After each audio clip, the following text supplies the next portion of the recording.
여러분 안녕하세요. 예일교회 문은성 목사입니다. 이 시간에는 계시록 1장 5절과 요한복음 8장 32절을 통하여 두 가지 자유에 대하여 말씀드리고자 합니다. 성경에는 두 가지 자유가 나옵니다.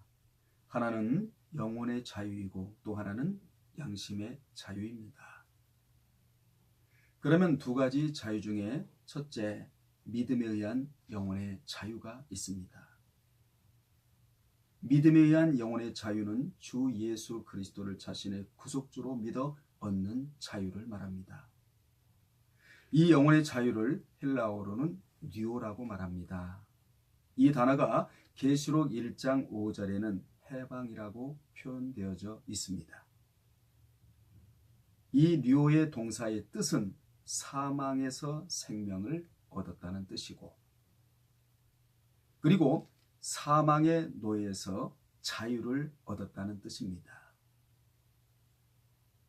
그리고 원죄에서 해방되었다는 뜻입니다. 이 영혼의 자유는 반드시 피로 되어지는 것입니다. 여러분, 피는 무엇입니까? 레위기 17장 11절에 보면 피는 생명을 뜻한다고 했습니다. 그래서 계시록 1장 5절에 보면 그의 피로 우리 죄에서 우리를 해방하시고 라는 말씀이 나오게 되는 것입니다. 이 뉴오가 요한복음 13장 11절에는 한 번 목욕한 자로 나옵니다. 여러분, 한 번 목욕했다는 그런 말씀이 어떤 말씀입니까? 원죄 사함을 얻었다라는 말씀이지요.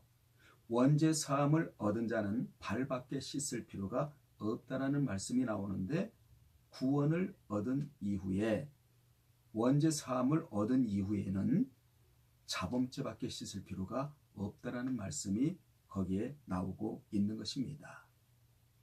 두 번째, 진리에 의한 양심의 자유가 있습니다. 이 양심의 자유를 엘유데로라는 단어를 씁니다. 이 자유는 믿어서 얻는 영혼의 자유가 아니라 말씀을 지켜 순종하여 받는 마음의 자유와 평강을 뜻합니다.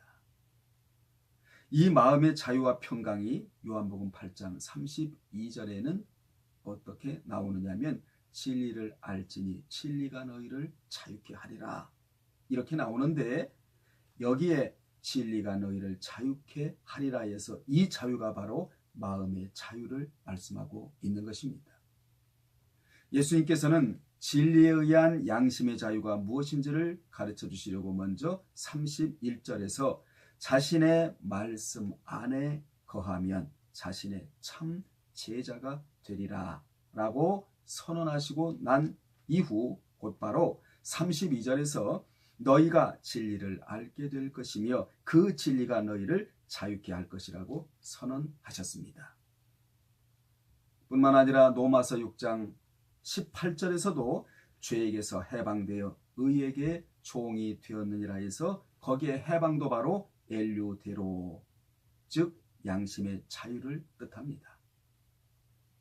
우리가 예수를 믿고 난 이후 세 가지를 나타내야 마음의 평강이 있게 되는데, 그것은 바로 무엇이냐면, 첫째로는 날짜로는 주일을 성수하는 것이고, 두 번째로는 몸으로는 우상 제물을 먹지 않는 것이며, 세 번째로는 하나님 앞에 구별하여 11조를 드리는 것입니다. 또한 예수를 믿고 난 후 거룩해야 마음의 평강이 있는데, 그러기 위해서는 3대 요소가 필요합니다. 그 3대 요소의 첫 번째가 무엇이냐면, 장소로는 여호와의 이름을 둔 곳에 나와야 합니다. 두 번째로는 날짜인데, 날짜로는 구별된 주일이 있어야 합니다. 세 번째로는 세상에서는 도저히 들을 수 없는 여호와의 입에서 나오는 생명의 말씀을 교회에 와서 들어야 합니다. 본문을 다시 한번 강조합니다. 예수를 믿어서는 영혼의 자유를 얻습니다. 피로 얻습니다. 그리고 예수님을 섬기면 그 영혼의 자유에 마음의 평강이 있게 되는 것입니다. 예수를 믿어서는 중생입니다. 중생한 자는 예수를 저주할 자가 아니라 주라 시인하는 자이지만 시인한 이후에 더 복을 받으려면 양심의 평안함까지 받아야 합니다. 그러므로 예수 믿고 평안하다는 것은 믿은 이후로 진리가 양심과 마음을 평안케 해준다는 뜻입니다. 이를 야고보 1장 25절에도 율법은 마음을 자유케 해준다고 분명히 기록되어 있습니다. 말씀이 마음을 자유케 해준다는 말씀이지요. 결론 내리겠습니다. 여러분은 예수를 믿어 영혼의 자유를 얻으셨습니다. 영혼의 자유를 얻은 자는 얻은 이후로 하나님을 섬기고 말씀에 순종하여 마음의 자유, 즉 평강의 복을 받으셔야 합니다. 이 복을 받으시기를 주의 이름으로 축복합니다. 다음에 또 전해드리겠습니다. 안녕히 계십시오.